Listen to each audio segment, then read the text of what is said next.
All right, people. Happy Monday. Good morning. It's time to turn the page on them. I know that the Seahawks won a game yesterday, and people are excited about where this season could be headed for the Seahawks, and I know that's mostly what I do on this channel, but before I start getting into the Seahawks stuff, I want to turn the page here. I want to get this out of the system, and I want to just set the stage for what comes next, because look, this Mariners team, you forget about the way it ended. It ended, unfortunately. Obviously, you can't win one game against Houston when all three games felt winnable. I get that. But it was still a fantastic, amazing season. And we definitely can't forget that just because of the way that it ended. And there is the opportunity for this team to do something special in the coming years, too. This is not the peak. This is not us putting everything we have on the table and only managing a 90-win ALDS elimination season. No, this is us taking the first step. I truly do believe that. And maybe in the future we will learn differently. It's possible that this ends up being the peak, but I don't believe that's the case. I don't believe that is going to happen. I believe that the Seattle Mariners are headed in the right direction. I believe that they are in good hands, and I believe that the coming years are going to be better than this. 2022, the Mariners go 90-72. They get a wild card spot with about a week left in the year. They sweep Toronto in the wild card, a series that we were not expected to win. And then you play a very competitive series against the Houston Astros, who look like they may end up being the champions this year. And yeah, I mean, look, that's special given the fact that we had to battle some injuries this year, given the fact that we had to put our faith in so many young, unproven players to be stars for this team, given the fact that we are nowhere near done in terms of spending money or bringing in stud players. This was not like the Texas Rangers, who basically went all in last offseason, and I mean they couldn't even manage a decent team. But either way, this team is not done. This team has a lot left to add on to here. They have more dollars to spend. They have more areas of this team that can use improvement. And I believe that this 2022 Seattle Mariners team is just the first step of many. So you look at the team and you say, all right, the strength of this team is clearly their starting rotation. That should hold. Luis Castillo is a stud. He's an ace, I believe. I believe Luis Castillo is a legitimate ace. We have two young guys who are close to being at that level with Logan Gilbert and George Kirby. The thing you got to remember with those two guys is that they're both young. They're probably going to get a little bit better. Now, you might look at them and go, they can't get that much better, but really they kind of can. And Logan Gilbert kind of wore down at one point this season and wasn't even pitching that well because this was the most innings he had ever pitched. We asked him to do a lot in this season, and he mostly delivered. So he can get better. Kirby can get better. We might have three aces on this team next year or the year after. Like three guys that most teams would be really happy to have as a number one. Then you've got Robbie Ray, who I know everyone hates him right now, but realistically he's going to be on the team next year. And realistically he's going to be the number 4 starter. Maybe even the number 3 starter. It depends on how much we want to try to protect guys like Kirby from pitching a ton of innings. But I'm personally, like, as long as his confidence isn't completely shot from what happened in the playoffs, if Robbie Ray is our number 4 starter next year, I'm going to live with that. He is a good pitcher. He had a good year. There was that one stretch in the middle of the season where he was absolutely dominant, one of the best pitchers in the game. It seems to me that when he's using his full repertoire of pitches is good. And when he starts falling into the habit of only using 2 pitches is when you start to have problems. To me, that's something that is fixable. I think most teams in the league would be really happy to have a guy like Robbie Ray as their number 4 starter. And then you've got Flexen and Marco. They're both going to be here next year for contractual reasons, which, look, you can do a lot worse. You can really do a lot worse than these two guys as number 5 starters. So, Flexen, I assume, is going to be the number 5. I don't know what goes on with Marco. He's making enough money to where he needs to be on this team in some capacity, but he doesn't really have the stuff to be a bullpen guy, and we don't need to be going to a 6-man rotation. So, admittedly, I don't know what happens there. But this is a phenomenal starting rotation that we should not really have to address for a while. Castillo, Gilbert, Kirby, Ray, Flexen, Marco kind of hanging around there, whatever he ends up being. It's good. And that should be good for several years. The bullpen wore out by the end of the year, I think. The bullpen, by the end, there were so few guys that we trusted, but I say that, but you have to admit, like you, being completely honest, you have to admit the way they carried in the final game of the season against the Astros. It's hard to say anything too bad about them right now. It's just like, okay, that's going to earn some real credibility with me. That's going to earn some real credit from me. But honestly, by the end of the year, Munoz seemed to be the only guy we really trusted to get it done. Munoz seemed to be the only guy who we felt like we could put out there in a big situation and depend on to get out of jams and put the game away. Sewald had completely lost control by the end of the year, and he obviously didn't go very well for him in the playoffs. Castillo, generally speaking, Castillo's not really a guy to be trusted, and he routinely showed why, even down to the playoffs. I think he made 2 appearances in the playoffs. No, 3, and 2 of them were pretty disastrous. I don't know what happened to Swanson at the end there. It seemed like we just kind of lost interest in using him. I don't know if it was just matchups or if we felt like he had worn down from throwing 50-plus innings this year. But it seemed like the faith in him was really low, even though he played so well this season. Brash was awesome. I mean, Brash maybe was the other guy you trusted, but his control issues still left you feeling uncomfortable every time he was out there in a big spot. But I think this bullpen, if you want to add a guy like Edwin Diaz or another dominant bullpen arm that you can depend on consistently, that I'm not going to argue it. We are getting Casey Sadler back next year from injury, and if he makes a full recovery, that's a big deal.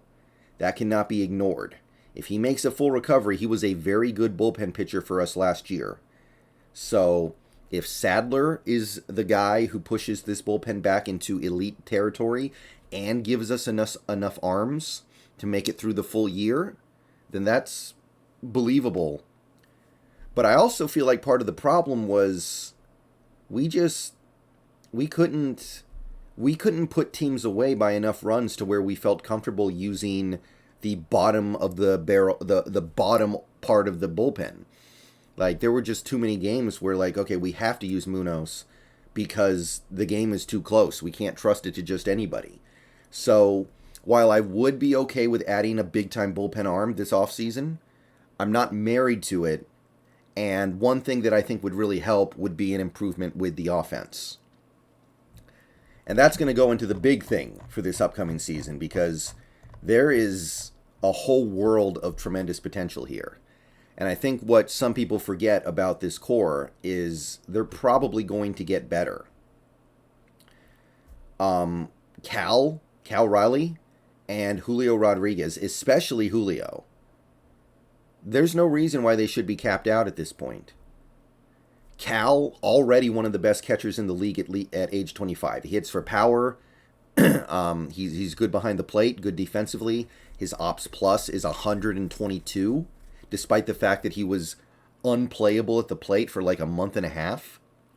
Like, imagine if you took that first month and a half out of the picture for Cal. Where would he be? How would we be talking about him right now? I think that Cal, at age 25, And with some of the stuff that he showed at the end of the year when he was playing with a severe hand injury, by the way, that's another thing about Cal. He's very tough. We can say that now.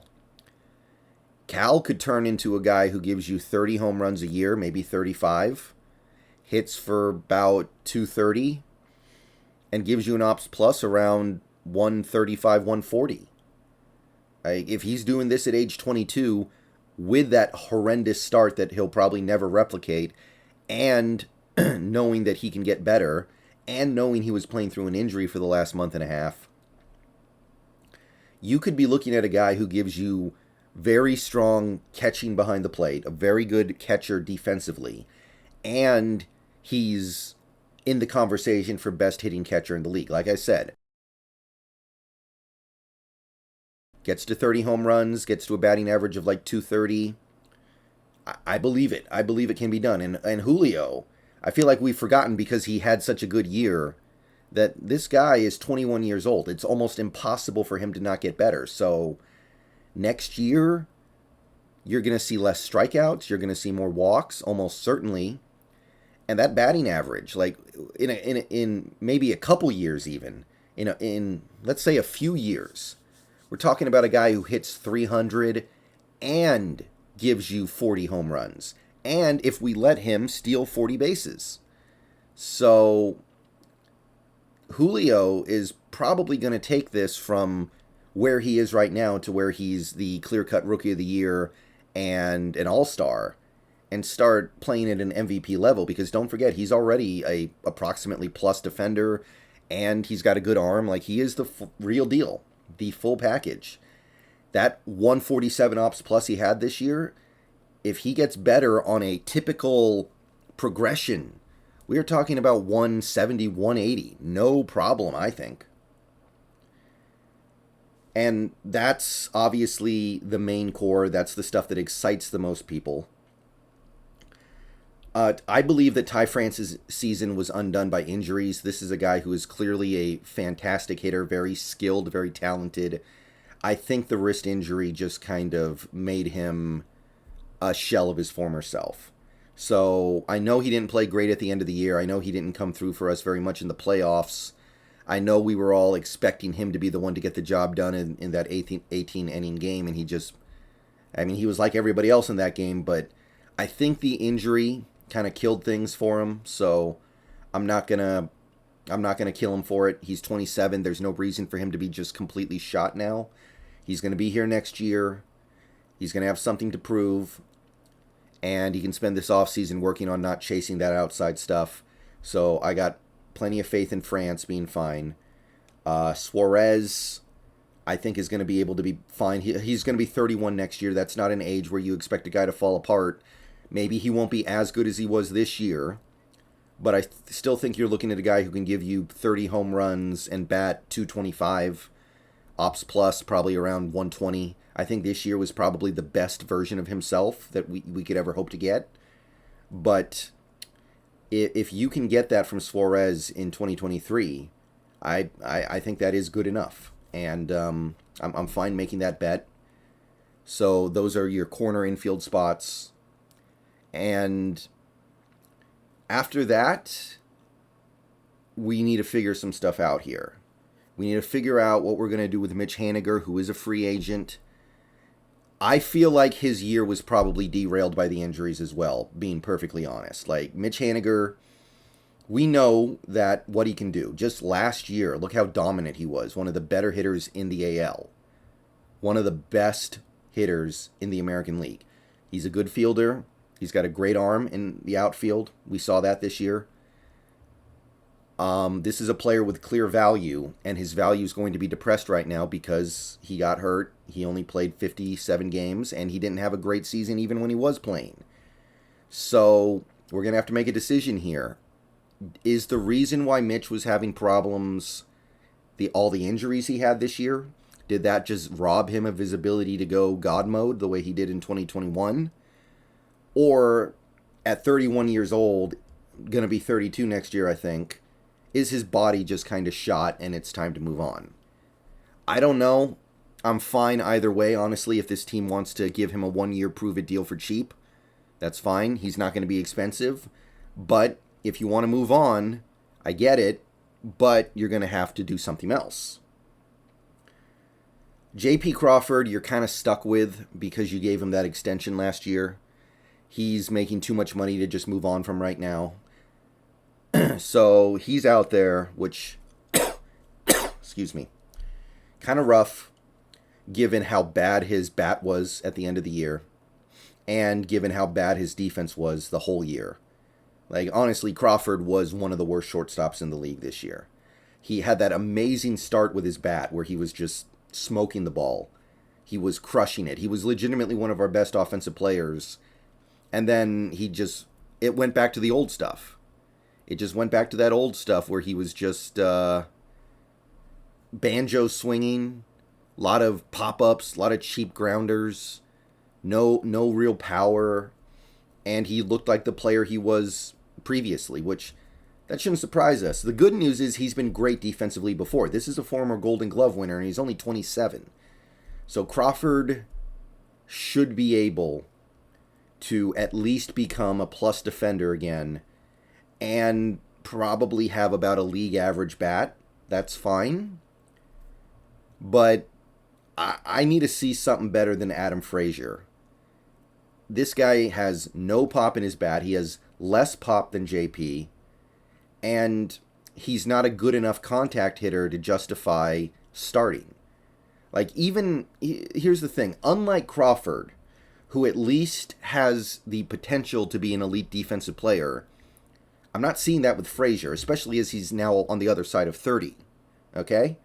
Frazier is a below average, maybe even a bad defensive player, I believe, at this point in his career.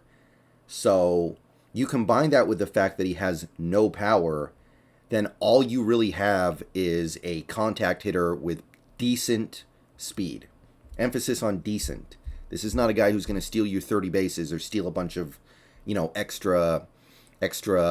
steal a bunch of extra bases just running the base paths on hits and stuff. So what does that really leave you with then? If he manages to go out there next year and get back some of his form and he starts hitting singles again, he turns into like that upper level banjo swinger, you're still looking at a guy who's probably going to be about league average in terms of impact on the team. You're still looking at a guy whose ops plus you will be lucky if it's at 100 because all he does is hit singles most of the time. He's got a little bit of ability to hit those doubles, but it feels like when the balls were changed a few years ago, his power, his ability to hit it to the gap is just gone. So I don't see it. Either you need to get a new second baseman or you need to get a new shortstop and move Crawford to second base. I think Frazier's a free agent. If you want to bring him back as a utility player and an injury replacement, that's fine. He does have some value as somebody who doesn't strike out that much and somebody who is pretty decent at making contact, but I can't have a guy in my lineup when his ceiling is contact hitter that hits almost only singles. So there are some free agents out there. There are some guys you can get that can play that middle infield. Either Crawford moves to second or you get a second baseman better than Frazier. That's what I want to see in 2023. And then you have the corner outfield, which you've got utility players. You've got utility players who are coming off good years where they did good things. Dylan Moore, Sam Haggerty. Haggerty's going to be back next year.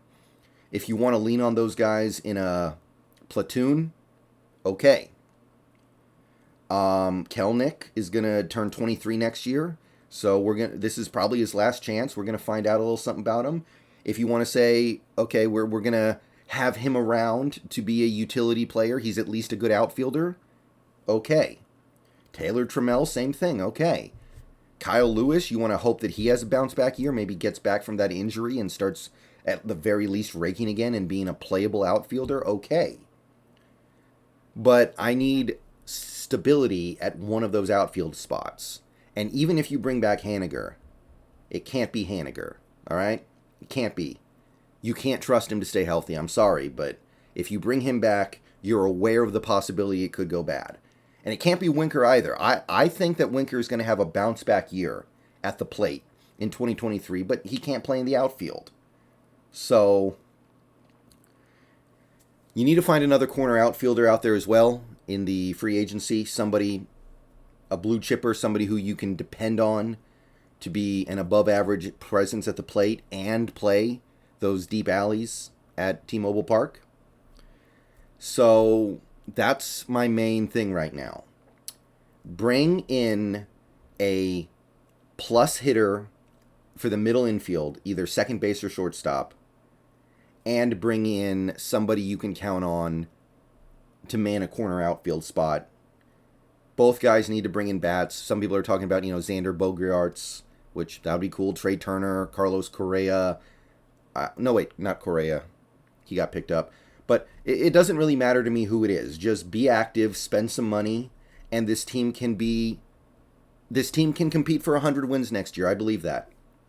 You do those two things, and I think you've done it. And that's really all I'm going to say about this team right now. It was a great year. You can see all this promise, all these positive developments, all these encouraging signs. Like, obviously, Julio, who has the potential to get much better. Like Cal. But you gotta play some add-on here, okay? This will not matter nearly as much as it could if you do not go out there and spend whatever it takes to bring in probably 2 more big bats, 2 more guys that can hit. I think Winker could be one of those bats, but he has to DH. So you're losing something there too. You got to bring in an outfielder. You got to bring in a middle infielder. That's my takeaway right now. I like our depth. I like our utility players. I like some of the opportunities we have for some of these guys who could go either way in the outfield. Guys like Haggerty, Kelnick, Moore, Lewis, Trammell. But if we're counting on a guy like Kyle Lewis balling out to save our season, then we messed up. Plain and simple, I don't want it to come down to that. I don't want to see this season come down to, can Abraham Toro find his bat again? That's not a realistic expectation for him right now because he was so bad last year. So, better than that. All right, I'm going to go ahead and get out of here. That's the Mariners. It was a great year. We didn't overachieve like crazy this year. Like, last year we won 90 games, but people need to understand. That team shouldn't have even been 500. And they played over their heads by winning a lot of close games and having a lot of things go their way in the late innings of games they really had no business winning. They were not as good as a 90-win record. This team is. This is legitimately a good team if you take a look at the pieces. Marco Gonzalez was our ace when the season started in 2021, right? Now, this team, he's barely in the rotation. Next year's team, he probably won't be in the rotation. So, that's how far we've come. But we've got to add to this lineup, period. Bring me at least 1 big bat, probably 2. Fill out those last couple spots on this roster. And I think this team could compete for triple-digit wins. I think they could start competing with Houston for a division title. That team's getting older. You look at this team, the only player who's like washed, who's like heading towards, washed upville is Santana. Maybe Haniger. But by the way, both those guys are free agents. They may not even be here. And that's how I see it. So I'll see you guys later. More Seahawks talk later. I'll make Mariners videos when we do stuff during the offseason, but that's obviously going to slow way down until we get back to the games. And yeah, great year.